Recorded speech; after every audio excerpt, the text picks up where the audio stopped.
우리가 신앙생활을 하면서 이상하네, 내가 예수 믿는데 왜 이런 일이 날까?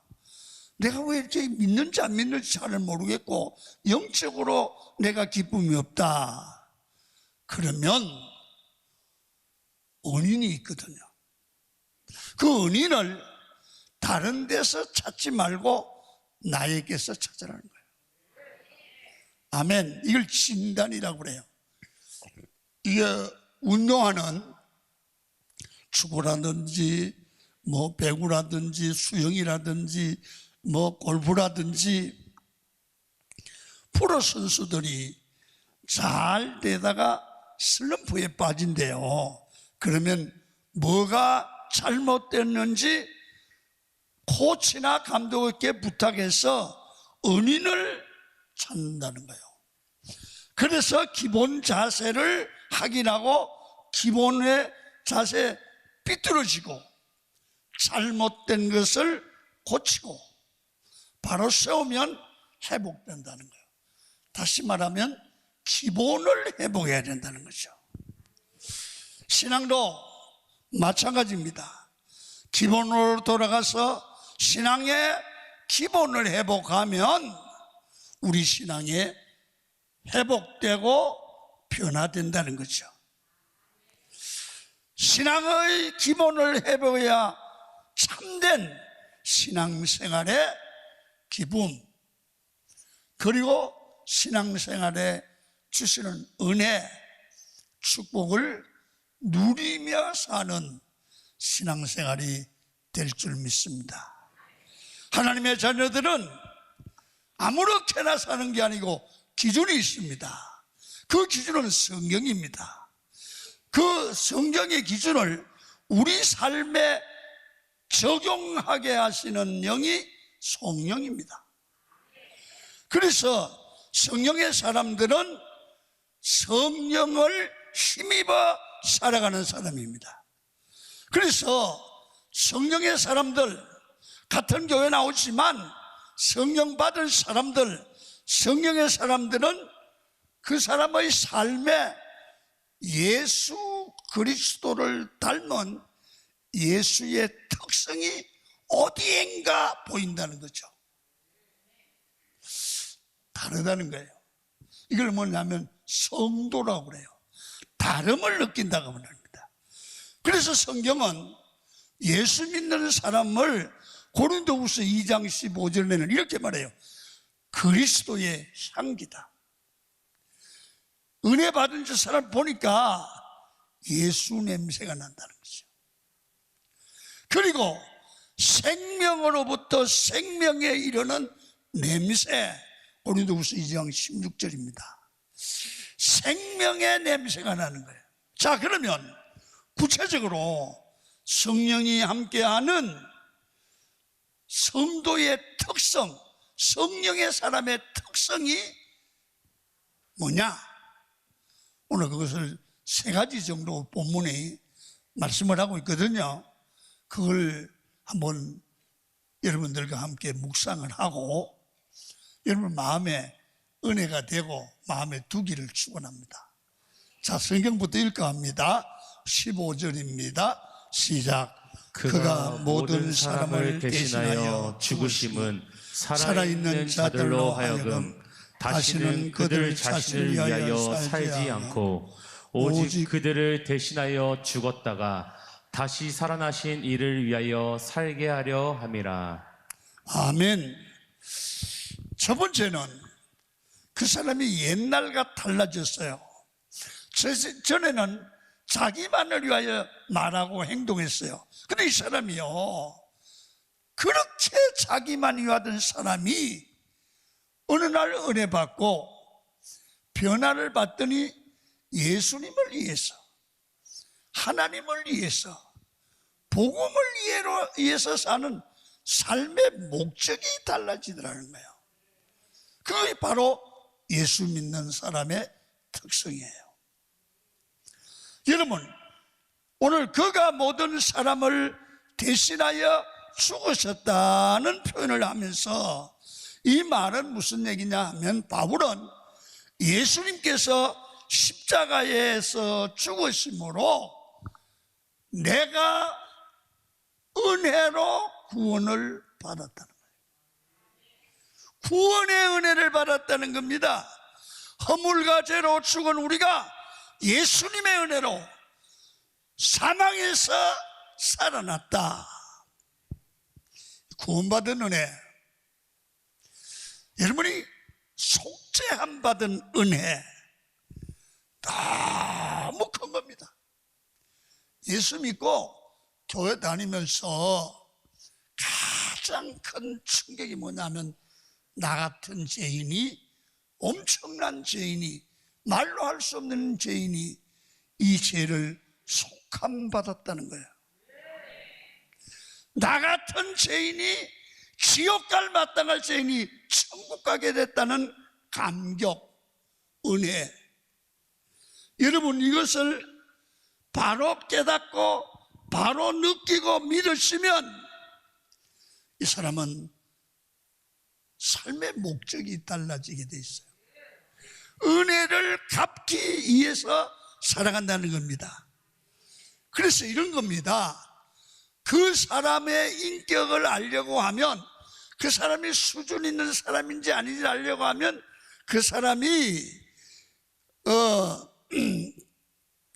은혜를, 받은 은혜를 잊지 않고 기억하고 사느냐, 잊어버리고 사느냐 보면 그 사람이 신앙이 됐나 인격이 됐나를 안다는 거예요. 그래도 인격이 제대로 되고 수련이 되고 신앙이 있는 사람은 자기가 받은 은혜, 부모님의 은혜 기억하죠. 당연히 효도하죠. 중상이에요. 여러분, 선생님의 은혜 기억해야 되죠. 그리고 교회에서 여러분의 영혼과 가정을 위하여 기도하는 주의 종들, 교육자들의 은혜, 하나님의 구원받은 백성이라면 은혜 받고 사는 우리가 은혜를 기억할 줄 아는 게 신앙인격이라고 말이에요. 여러분, 바울은 받은 은혜가 너무 커서 하나님의 은혜를 갚는 삶, 그것이 남은 생애의 삶의 목적이에요. 그래서 예수님을 위한 삶을 살았다는 거예요. 자, 사도행전 20장 24절을 읽습니다. 여기를 보면 바울의 고백이 나옵니다. 시작. 내가 달려갈 길과 주 예수께 받은 사명, 곧 하나님의 은혜의 복음을 증언하는 일을 마치려 하면은 나의 생명조차 조금도 귀한 것으로 여기지 아니하노라. 보세요. 바울의 얘기입니다. 내가 주님께 받은 은혜가 너무 커서 이 복음만 들으면 죽은 영혼이 살아난다 이게요. 이 복음만 들으면 죄 문제가 해결된다. 그래서 절망에 빠진 인간이 행복해진다. 이 복음 때문에 내가 받은 은혜가 있다고 하면 이 복음을 다른 사람에게 전해서 그들도 나처럼 구원받게 해야 된다. 바울의 사명이에요. 이걸 발견한 거예요. 그래서 생명을 버렸으라도 생명조차 귀한 것을 여기지 않는다고 고백을 합니다. 바울은 여기로 핵심 포인트입니다. 그래서 그는 어디를 가든지 복음 때문에 살고 복음 때문에 고난도 당한다. 그러면서 그는 선교하러 갈 때, 예루살렘으로 갈 때 거기 가면 환난과 고난과 역경이 있다는 걸 성령께서 미리 알려줬어요. 여러분들은 선교한다든지 아니면 어디 주의 일을 할 때 가면 내가 욕을 먹고 가면 내가 물질적 손해를 본다고 하면 가시겠습니까? 고려하시겠죠. 그런데 바울은 하나님이 그걸 알려줬다는 거야. 그런데 받은 은혜가 너무 크기 때문에 고난 당하는 것도 감사하게 여기고, 고난을 당하더라도 사명 때문에 가겠다는 거지. 멋있지 않습니까? 자, 봐요. 사도행전 20장 22절이 뭡니다. 시작. 보라, 이제 나는 성령에 매여 예루살렘으로 가는데 거기서 무슨 일을 당할는지 알지 못하노라. 오직 성령이 각성해서 내게 증언하여 결박과 환난이 나를 기다린다 하시나. 여기 보면 성령께서 바울에게 거기 가면 결박과 환난이 기다린다, 그런 환난 당한다 그 말입니다. 바울은 이런 어려움이 있을 것을 성령께서 알려줬지만, 나는 사명을 위해서 고난을 각오하고 손해를 각오하고 그 사명이 기해서 간다는 거지. 여러분, 내 사명이 너무 크기에 환난을 각오하는 이 신앙은 보통 신앙이 아니잖아요. 이게 예수를 위해 사는 사람의 모습이라는 거죠. 성령 받은 사람은 적극적으로 예수님이 위해서 살겠다는 거예요. 여러분은 어떻습니까? 한번 묻습니다. 내가 예수의 이름으로 제사함 받은 줄 믿습니까? 내가 예수의 이름 때문에 구원받았음을 믿으십니까? 그러면 그게 내 돈 주고 한 건 아니잖아요. 노력한 것도 아니잖아요. 그냥 받았으니 이걸 은혜라고 한다면, 자, 우리는 성령께서 이걸 깨닫게 하시고 믿어지게 하셨으니까 나도 그 은혜를 갚아야 될 것입니다. 그 은혜를 갚는 게 주를 위해서 헌신하고 봉사하고 복음 전하는 겁니다. 여러분, 성령의 사람은 은혜를 기억할 줄 압니다. 그 은혜를 갚으려고 하는 겁니다. 욕먹고 비난받아도 주를 위해서라면 기쁨으로 충성하는 것입니다. 아무리 어려워도 충성하는 것은 받은 은혜가 크기 때문입니다. 그게 성령 받은 사람의 특별한 모습이라는 겁니다. 그래서 받은 은혜를 기억하고 주를 위해서 적극적으로 충성하고 예수의 이름을 위해서 살아가야 될 줄 믿습니다. 두 번째는요, 16절을 읽습니다. 시작. 우리가 이제부터는 어떤 사람도 육신을 따라 알지 아니하노라. 비록 우리가 그리스도도 육신을 따라 알았으나 이제부터는 그같이 알지 아니하노라. 이 보니까 두 번째는 성령의 사람이 되면 변하는 게 있어요. 사람을 볼 때 육신의 생각과 인간 생각으로 사람을 본다.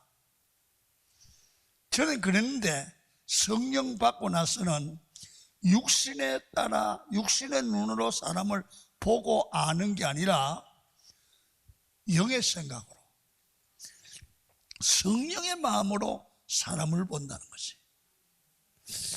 하나님을 아는 것도 사람 생각으로 하나님을 알았어. 이제는 그렇게 안 하는 거야. 은혜 받은 성령의 사람은 영의 생각으로 하나님을 보는 거예요.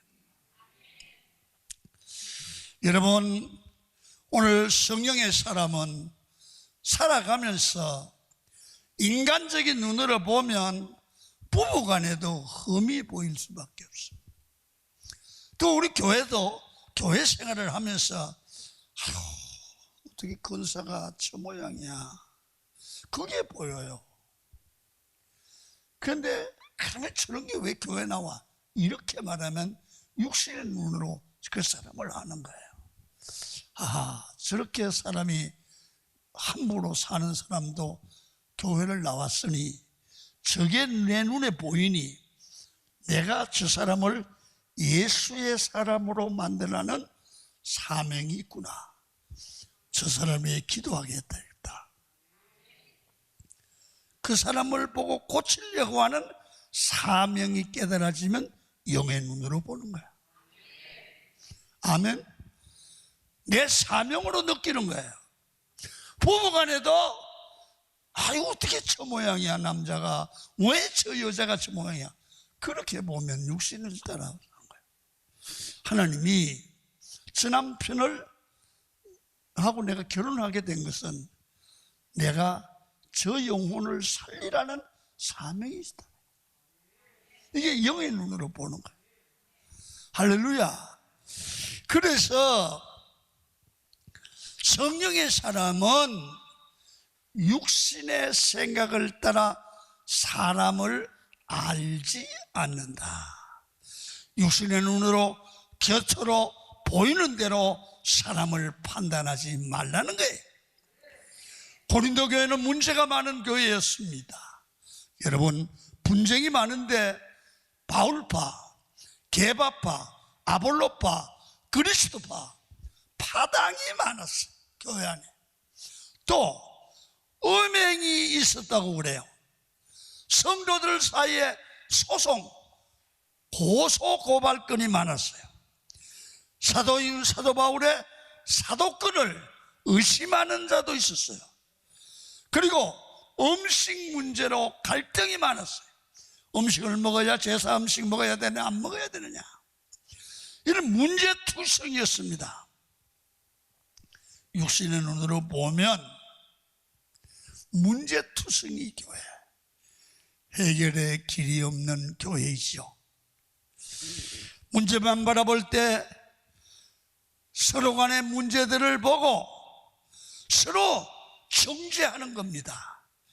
그것도 믿는 자라고 그러냐, 이것도 죄고 저것도 죄라는 겁니다.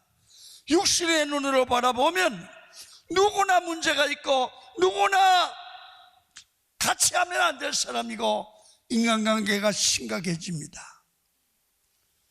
그러면 가정도 건강할 수가 없습니다. 육신의 눈으로 보니까, 내 기준으로 보니까 사람이 왜 저 모양이냐고요. 성령에 사로잡혀야 가슴이 뜨거워집니다. 가슴의 믿음은 은혜를 붙드는 믿음이고 성령이 주시는 믿음이기 때문에 힘이 있습니다. 그래서 절대로 육신으로 바라보지 않고 가슴으로 바라보고 움직일 때 자신의 믿음이 회복돼요. 신앙생활에 능력이 나타나요. 그것은 사람이 설명할 수 없는 어떤 힘이 나오죠. 이런 믿음 되기를 축원합니다. 마지막 하나만 조금 더 하고 마치겠습니다. 18절을 읽겠습니다. 시작. 모든 것이 하나님께로 났으며 그가 그리스도로 말미암아 우리를 자기와 화목하게 하시고 또 우리에게 화목하게 하는 직분을 주셨으니. 성령의 사람이 두드러지는 하나의 특색도 하나 있는데 뭐냐면 어디를 가든지 화목하게 한다는 거죠.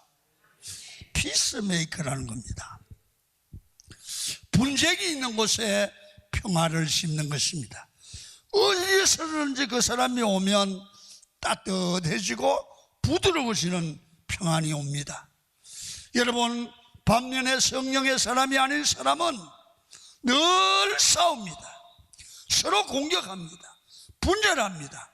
불편합니다. 정죄합니다. 뒤에서 뒤통수 칩니다. 여러분, 안디옥 교회에 바나바라는 성령의 사람이 있었습니다. 그래서 사도행전 11장 23절에 보면 그가 이르러 하나님의 은혜를 보고 기뻐했다 그랬어요. 안디옥 교회는 바나바를 하나님의 은혜를 보고 기뻐했다고 말씀을 합니다. 성령의 눈을 가진 사람은 문제를 보는 것이 아니라 은혜를 볼 줄 알고 기뻐할 줄 아는 사람입니다. 이게 성령 받은 사람의 특징이죠. 그런 사람이 가면 어디든지 화목이 이루어져요. 여러분, 사람은 삶에 감동과 눈물이 있을 때 때로는 통곡이 나오기도 하죠. 그런 사람을 통해서 서로가 금이 가고 깨어졌던 관계가 화목하게 돼요. 사람은 서로의 허물과 실수와 죄를 덮어줄 수 있을 때 감동이 있습니다. 그래서 베드로 사도는 베드로전서 4장 8절에 이렇게 말합니다. 시작. 무엇보다도 뜨겁게 서로 사랑할지니 사랑은 허다한 죄를 덮느니라. 사랑으로 사람을 위로하고 힘을 주고 살리는 것이 성령의 역사이기 때문에 이런 마음을 가진 사람은 어딜 가든지 화목하게 돼요. 이게 우리가 추구해야 될 라이프 스타일의 중요한 핵심이에요. 세상에서 제일 어리석은 사람은 누구냐? 나를 위해 사는 이기주의예요. 알고 보면 나를 위해 사는 게 아니라 결국은 나를 죽이는 거죠. 가장 지혜로운 사람은 이타주의, 나를 희생해서 남을 살리는 겁니다. 놀라운 사실은 남을 살리는데 결국은 가면 내가 사는 거예요. 내가. 그래서 성령이 임하게 되면 기쁨이 있고 다른 사람을 배려하게 되고 그게 성령 받은 사람들의 특징이고 화목해하는 사람입니다. 그래서 성령의 사람은 어딜 가든지 사랑과 화목하게 할 뿐 아니라 하나님과도 화목하게 하는 주님과의 관계를 바로하니 영과 육이 복을 받을 줄로 믿습니다. 사람이 아무리 능력이 있고 은사가 있고 가능성이 있어도 하나님 앞에 관계가 나빠지면 그거는 실패입니다. 그래서 예수 그리스도의 십자가를 의지하여 철저하게 회개하고 주님과 관계를 바로 세우는 여러분이 되기를 축원합니다. 그때부터 힘이 생기게 되는 것입니다. 악한 마귀의 도전을 이길 수 있는 능력이 생기게 돼요. 성령께서는 우리에게 힘을 주시는데 그 힘은 회개하고 성령 받으면 우리는 믿음이 생기고 십자가를 붙들게 되고 하나님과 화평이 이루어지고 그때 우리 삶에는 하나님이 함께하는 증거와 예수의 향기가 드러나고 그때 다른 사람들이 하나님이 함께하는 나를 보고 예수의 향기를 맡을 수 있어요. 우리가 오늘 저녁에 제가 설교를 이렇게 부흥회를 계속 하는데 우리가 어떻게 준비하고 우리 강원교회를 개척을 하고 49년이 되고 이제 제2기로 집회를 하는데 이 교회가 새로운 제2의 도약의 기회를 만들어야 된다. 그래서 이 집회를 통해서 모두가 도전받고 새로운 동기부여를 받으면 좋겠다. 그런 생각을 가지고 비전 제시를 하려고 합니다. 여러분 오늘 저녁에 다 나와서 함께 말씀을 나누면서 모두가 성령의 사람으로 꿈을 키워가고 하나님께 쓰임을 받는 사명자로서 거듭나기를 축원합니다.